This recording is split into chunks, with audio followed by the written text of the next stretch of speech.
ஹாஸ்டலுக்கு பக்கத்தில் உள்ள காட்டுக்குள்ளே வந்திருக்கேன். ஒரு ஒரு மானை வந்து நாய்ங்கெல்லாம் கடிச்சிருச்சு. அப்புறம் எப்படி தான் இந்த மான் வந்து இந்த மானங்கட்ட இடத்துல இருக்கோ தெரில.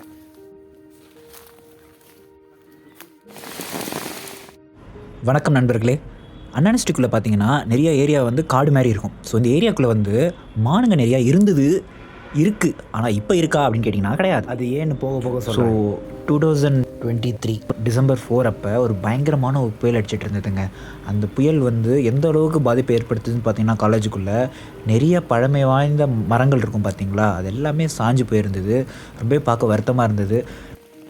அது எந்த அளவுக்கு சேதத்தை ஏற்படுத்தியிருந்தது சில விஷுவல்ஸை உங்களுக்கு காமிக்கிறேன் பாருங்கள். குறிப்பாக இந்த மரம் சாஞ்சிருக்கு பார்த்தீங்களா, இந்த மரம் சாஞ்சிருக்கு எதிர்க்க தான் என் ரூம். அந்த ஜன்னல் தெரியுது பார்த்தீங்களா, அதான் என் ரூமு. சரி, இந்த கதைலாம் ஏன்டா வந்து என்கிட்ட சொல்லிகிட்டு இருக்க, நீ ஃபாரஸ்ட்டை பற்றி தான்டா பேச வந்தேன் நீங்கள் கேட்கலாம். இருந்தாலும் இந்த கதையை சொல்லிவிட்டு நான் வந்து அந்த மான் கதைக்கு வந்தால் தான் அது கரெக்டாக இருக்கும்னு நான் நினைக்கிறேன்.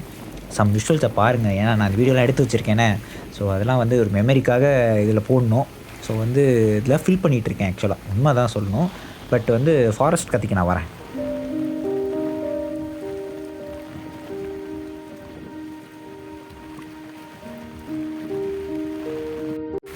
ஆக்சுவலாக அன்றைக்கி அந்த ஒரு நாளில் மட்டுமே கிட்டத்தட்ட 4 ட்ரெஸ்ஸு நனைஞ்சு போச்சு. அந்த அளவுக்கு மழை நிற்கவே இல்லை.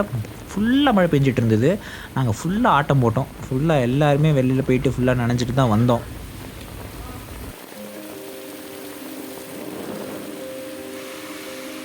ஸோ அடுத்த நாள் புயல் ஓஞ்சுது. ஸோ அந்த புயல் ஓஞ்சதுக்கப்புறமா என்னென்ன நடந்தது, என்ன மாதிரியான தாக்கங்கள் ஏற்பட்டுச்சுங்கிறத பார்க்குறதுக்காக மறுபடியும் வெளில போனோம். அப்போ தான் அந்த இன்சிடெண்ட், காட்டுக்குள்ளே போகிறதுக்கான தருணம் ஏற்பட்டுச்சு. இங்கே பார்த்தீங்களா, ஸோ மானை வந்து நாய்ங்க கடிச்சு இந்த பாருங்கள் ஒரே ரத்தமாக இருக்குல்ல. ஸோ இந்த இன்சிடெண்ட்டுக்கு அப்புறமா அந்த காட்டுக்குள்ளே அப்படி என்ன தான் இருக்குதுன்னு காட்டுக்குள்ளே போகலான்னு பிளான் பண்ணி உள்ளே இறங்கணும். ஆக்சுவலி இப்போ என்னோடய ஹாஸ்டலுக்கு பக்கத்தில் உள்ள காட்டுக்குள்ளே வந்திருக்கேன். ஒரு மானை வந்து நாய்ங்கெல்லாம் கடிச்சிருச்சு. அப்புறம் 2-3 மானை வந்துட்டு, பெரிய மானை நாய்ங்க வந்து விரட்டுது. எந்த பக்கமாக போகிறது காட்டுக்குள்ளே வழி தெரியலையே. தோ அங்கே மான் நிற்கிதான், உங்களுக்கு தெரியாது. வெளில வருது மான், வெளில வருது.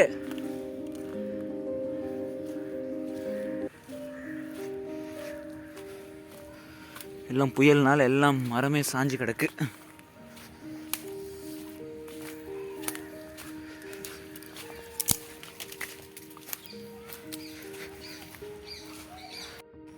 இது மான் நடமாடுற காடு. ஆனால் பாருங்கள், அவ்வளோ பாட்டில், எல்லாம் ஒயின் பாட்டில்ஸ் வந்து உடச்சி போட்டு வச்சுருக்காங்க. சி, அசிங்கமாக இருக்குது. தாளம் மாஸ்டரில் ஹைவே டிபார்ட்மெண்ட்டு. அதாவது இந்த சின்ன இடத்துக்குள்ளே எப்படி சொல்கிறது, மான்க வந்து இருக்குங்க. அதுலேயும் பாதி பொல்யூட்டடாக இருக்குது. எப்படி தான் இந்த மான் வந்து இந்த மானங்கட்ட இடத்துல இருக்கோ தெரில. இங்கே வழியே இல்லை. அவ்வளோதானா? என்னங்க இது? ஒன்றுமே இல்லை. இது காடே இல்லை. இதுக்குள்ள மான் எப்படி இருக்கு? மான் எங்கே ஓடி இருக்கும்?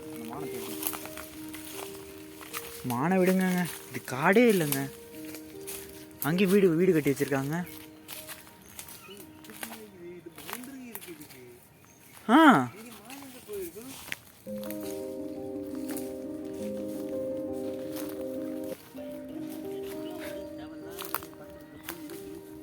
டேய், இது காடே இல்லைன்னு சொல்லிக்கிட்டு இருக்கேன். இப்போ தேவையில்லாது. இது காடே இல்லைடா. அதை பாரு, பக்கத்தில் காம்பவுண்ட் இருக்குடா.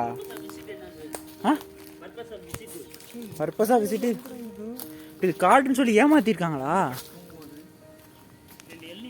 தெரியுதாங்க உங்களுக்கு இந்த இடத்த? பாருங்க, அந்த சைடு காம்பவுண்ட் இருக்கா? அதோ நீங்க காம்பவுண்ட் இருக்கு. இந்தா காம்பவுண்ட் இருக்கு, பக்கத்தில் வீடே இருக்கு. துணி போட்டு ஜட்டிலாம் காய போட்டிருக்காங்க. இந்த பக்கம் போனால் காலேஜ் வந்துடும். அட கொடுமையே. இதுக்குள்ள மானு கூண்டில் அடைஞ்ச மாதிரி கிடக்கா. தனியாக போயிடாத. கருமம்.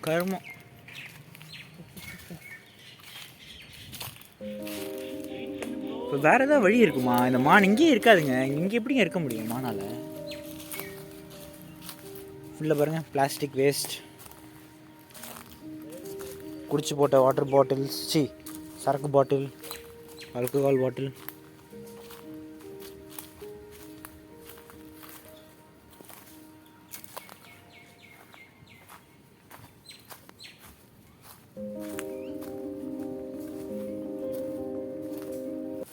இதுக்கு தாங்க நான் சொன்னேன், இந்த சின்ன இடத்த நான் வந்து காடு நினச்சி நாங்களாம் ஏமாந்துட்டோம். ஆனால் உண்மையாகவே காடு சுற்றி இருக்குங்க.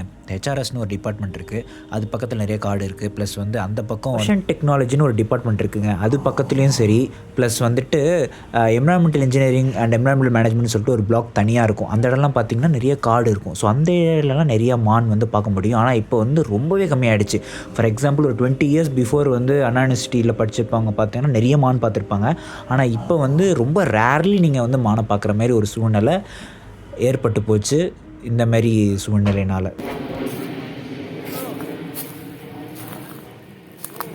இந்த மழை பெஞ்சதை வச்சு கொஞ்சம் ஃபோட்டோகிராஃபி எடுத்திருக்கேன், அதையும் நீங்கள் பார்த்து எப்படி இருக்குன்னு கமெண்ட் பண்ணிட்டு போங்க. Until then tata, bye by.